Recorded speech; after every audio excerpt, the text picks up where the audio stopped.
விஜய் சேதுபதி மகன் சூர்யாவோட இந்த டிரான்ஸ்ஃபர்மேஷன் வீடியோ தான் இப்போ சோஷியல் மீடியாவில் பயங்கரமாக வைரல் ஆகிட்டு இருக்கு. ஸ்டன் மாஸ்டர் அனலரசு இயக்கத்தில் ஃபீனிக்ஸ் அப்படிங்கிற படத்தில் சூர்யா நடிச்சிருக்காரு. இந்த படம் வர ஜூலை 4ஆம் தேதி வெளியாக இருக்கு. இந்த படத்துக்கு முன்னாடியே அவரோட அப்பாவோட நானும் ரவுடி தான் மற்றும் சிந்துபாத் மாதிரியான படங்கள்ல நடிச்ச சூர்யா இந்த ஃபீனிக்ஸ் படம் மூலமா ஹீரோவா அறிமுகமாக இருக்காரு. அவர் ஹீரோவா நடிக்கிற முதல் படம் அப்படிங்கிறதுனால சூர்யா கடுமையா ஒர்க் அவுட் பண்ணி பயங்கரமா வெயிட் லாஸ் பண்ணியிருக்காரு. கோச் ஜாஃபர் முகமது சூர்யாவை ட்ரெயின் பண்ணியிருக்காரு. உடல் பருமனா இருந்த சூர்யா இப்போ நல்லா ஃபிட்டா இருக்காரு. பலரும் சூர்யாவோட இந்த டிரான்ஸ்ஃபர்மேஷன் ஜேர்னியை பாராட்டிட்டு வராங்க. இந்த ஃபீனிக்ஸ் படத்தோட பூஜை அப்போ சூர்யா அப்பா வேற நான் வேறன்னு பேசி கேலிக்கு ஆளானாரு. இதை பத்தி விஜய் சேதுபதியும் பேசியிருந்தாரு. இந்த கேலியால ரொம்ப மனமுடைஞ்சு போனதா சூர்யா சமீபத்தில் நடந்த ஃபீனிக்ஸ் படத்தோட ட்ரெய்லர் லான்ச் ஈவெண்ட்ல பேசியிருந்தாரு அப்படிங்கிறதும் குறிப்பிடத்தக்கது. ஏன்னா இந்த 2 years ஆஃப் ப்ராசஸ் எப்படி ஆரம்பிச்சது, ஒரு கான்ட்ரவர்சிஸ், அதுக்கப்புறம் ஷூட்டிங், அதுக்கப்புறம் நடந்த பிரச்சனைகள், படம் ரிலீஸ் ஆகாமல் ஒரு பெரிய போன கேப்பு, இது எல்லாமே ஒவ்வொன்றுத்துலேயும் ஒன்று கற்றுக்கிட்டு ஒவ்வொன்றத்தையும் லெசனாக எடுத்துக்கிட்டு அது போகிறதுல எனக்கு ரொம்ப சந்தோஷமாக இருந்துச்சு. இன்றைக்கி நான் இந்த இடத்துல நிற்கிறேன்னா இந்த ப்ரெஸ்ஸும் என் கூட நடித்த co artist and my family and my friends இவங்களால தான் நான் இன்றைக்கி இந்த இடத்துல நிற்கிறேன். And I am bit emotional.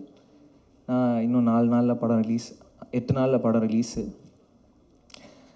And என்னோட co artist Devathishni ma'am, Sampath sir and Harish Uthman sir, Muthukumaran அண்ணன், எனக்கு ஒவ்வொரு சீனுமே நான் எங்கேயாவது எப்போயுமே வீக்கராக ஃபீல் பண்ணுவேன். ஏன்னா அந்த கான்ட்ரவர்சி நடந்ததுக்கப்புறமே எனக்கு ஒரு மாதிரி இருக்கும், இந்த படம் பண்ணுறோமேடா நம்மளால் ஸ்ட்ராங்காக பண்ணிட முடியுமா, என்னடா இது அப்படின்னு ஒன்று இருக்கும். பட் ஒவ்வொரு இடத்துலையும் அந்த மாதிரி உள்ளே ஃபீல் பண்ணுறப்போ யார்கிட்டையும் சொல்ல முடியாது. ஏன்னா நம்ம வீக்கராக ஃபீலாக தெரிஞ்சிருமோன்னு ஒரு பயம்.